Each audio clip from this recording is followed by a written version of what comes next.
नवाबशाह में अखियुनि जे नूर खां महरूम पीरसन घर बातिन समेत ॿाहिरनि जी ज़ियादतियुनि ख़िलाफ़ एहतजाज कयो। पीरसन गुलाम हुसैन घरवारी शमा पुट नेमतुल्ला ऐं ॿियनि सां गॾिजी एहतजाज कंदे चयो त संदसि वालिद जी ज़मीन ऐं ॿी मिल्कियत आहे जंहिं मां ॿाहिरि हिसो नथा ॾियनि। हुन चयो त ॿाहिरनि हफ़्तो अॻु अमर जे जनाज़े में बि शिरकत न करण ॾिनी। पीरसन गुलाम हुसैन मुताबिक़ त खेनि मिल्कियत मां हिसो ॾेई इंसाफ़ कयो वञे। दाबे जी वेझो ॻोठाणनि पारां जबर टोड़ण ऐं क्रेशिंग प्लांटनि ख़िलाफ़ एहतजाज कयो वियो। ॻोठाणनि चाकर कलमती, हाजी जमाली ऐं ॿियनि ॿुधायो त 62 माण्हुनि पारां ॻोठ होद खान कलमती, मेहरान कलमती भरिसां जबर टोड़े पथर विकिरो कयो पियो वञे। हुननि चयो त क्रेशिंग प्लांटनि सबबि साह समेत ॿियूं बीमारियूं पखिड़िजनि पियूं।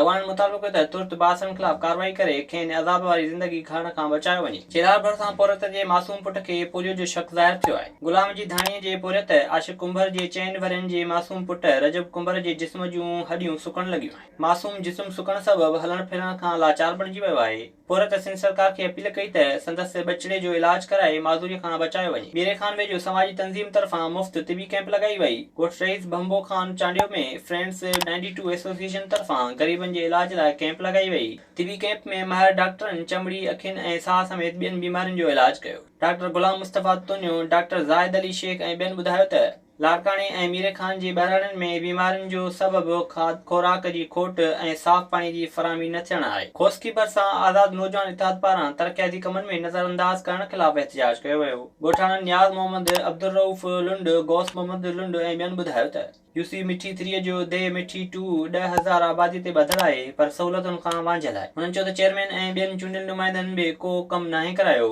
अॻवाननि मुताबिक़ त रोडनि समेत ॿियूं सहूलियतूं ॾेई बेचैनी ख़तमु कई वई। हिते असां वटि एतिरी मजबूरी, असां वटि रस्तो न आहे, असां वटि लाइट कोन्हे, असांजा नौजवान छोकिरा नौकिरियुनि खां महरूम आहिनि।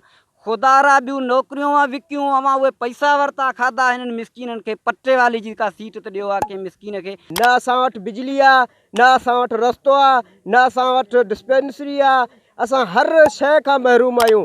असां हिते जेके नौजवान छोकिरा आहिनि मैट्रिक इंटर पास करे, MA BA पास करे, उहे बि काठ वधी काठ मां गुज़ारो करे ॾींहं जो हिकिड़ो किलो अटो वठी गुज़ारो कंदा आहिनि। नवाबशाह में असिस्टेंट कमिश्नर जी सदारत हेठि हलंदड़ महीने थींदड़ सक़ाफ़ती मेले जे हवाले सां गॾिजाणी कोठाई वई। AC तारिक अली सोलंकी जी सदारत हेठि गॾिजाणी में 24 खां 29 फरवरी ताईं HM ख्वाजा हाई स्कूल में सक़ाफ़ती मेले खे कामयाब बणाइण जे हवाले सां इंतज़ामनि जो जाइज़ो वरितो वियो। AC तारिक अली सोलंकी वधीक चयो त अवाम खे सस्तो तफ़रीह माहौल ॾियण लाइ वॾे अरसे खां सक़ाफ़ती मेलो थींदो अचे पियो।